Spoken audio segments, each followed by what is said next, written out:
C'est un grand plaisir de participer à ce webinaire de haut niveau, surtout à l'occasion de la Journée internationale des femmes, des droits des femmes.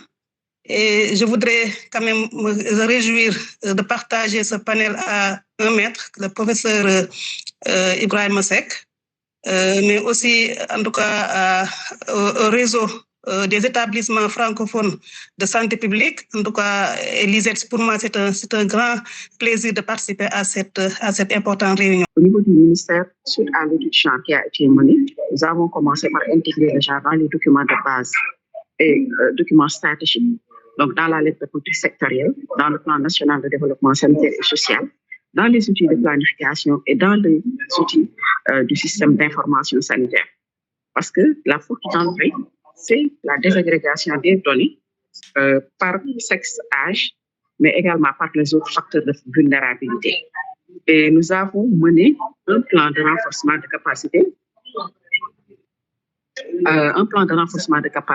pour former les acteurs sur l'intégration du genre, à commencer par la planification et le système d'information. Et actuellement, nous avons depuis 2 ou 3 ans commencé à produire un rapport sur les indicateurs de genre du ministère de la Santé et de l'Hygiène publique. Et ça nous a permis d'identifier les écarts qui existent dans l'accès et l'utilisation des services par les hommes et les femmes, mais également par les autres groupes vulnérables, y compris les personnes handicapées. Et pour le renforcement de capacité également, nous avons pu former les directions régionales de santé, les équipes cadres des directions régionales de santé, des districts sanitaires sur l'approche genre. Donc, ce qui a permis de commencer à intégrer le genre dans la planification et le suivi. Cependant, il faut noter que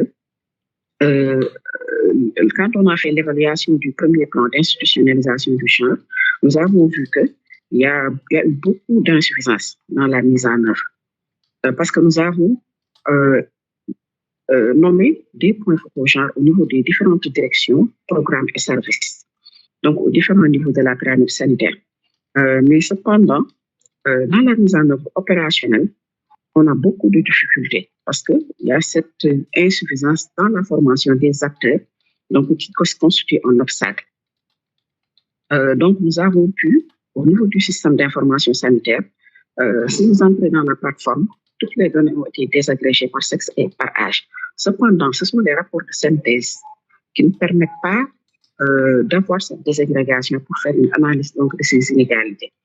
Et disons que la plupart des données qui sont utilisées dans les rapports sur les indicateurs de genre sont issues des enquêtes ODS.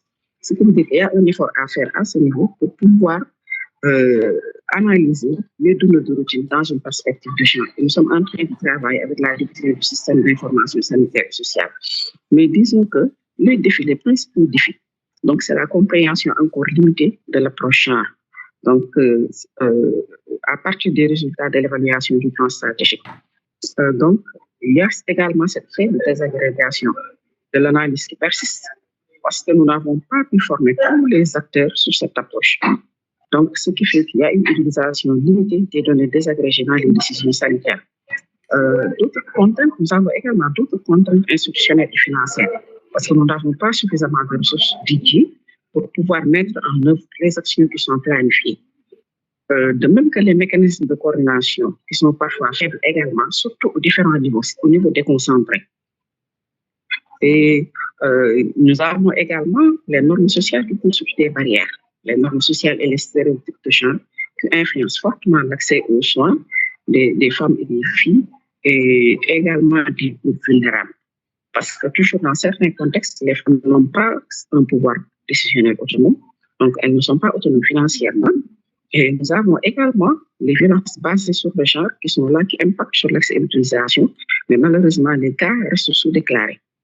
Mais au niveau du ministère, nous avons commencé à y travailler avec la mise en œuvre d'un plan d'action sectoriel qui a permis de former les prestataires, les acteurs sur les VDG et de commencer à sensibiliser les communautés pour qu'on puisse réduire donc, ces cas.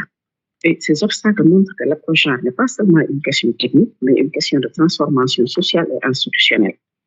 Et le message qu'on souhaiterait donc adressé aux décideurs pour faire du genre un pilier stratégique et non un simple extrême d'intervention, c'est que le genre n'est pas seulement un supplément aux politiques de santé, c'est une condition de leur efficacité.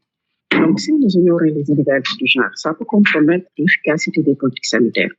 Lorsque ces politiques ne prennent pas en compte les inégalités de genre, elles risquent de reproduire les inégalités existantes. Donc, ça impacte sur l'atteinte efficace des populations les plus vulnérables et la réduction de l'impact sur les indicateurs de santé. Donc, la mise en œuvre du plan d'institutionnalisation du genre de deuxième génération donc, marque une évolution stratégique. Donc, nous avons travaillé sur les incidences qui ont été relevées lors de la mise en œuvre du premier plan. Donc, nous avons une meilleure intégration budgétaire parce qu'actuellement, le rapport genre a été intégré comme un indicateur du document de programmation pluriannuelle des dépenses et qui est suivi.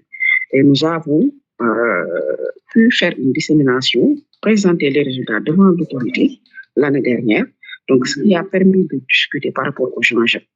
Et nous allons également renforcer les mécanismes de suivi pour une responsabilisation importante des directions techniques et un accent sera mis sur la redevabilité institutionnelle. Donc, pour faire du genre, en résumé, pour faire du genre un pilier stratégique, 3 engagements sont essentiels. Il faut qu'on ait un leadership politique fort parce que l'engagement des autorités au plus haut niveau est déterminant pour institutionnaliser l'approche genre et garantir sa prise en compte dans les politiques publiques.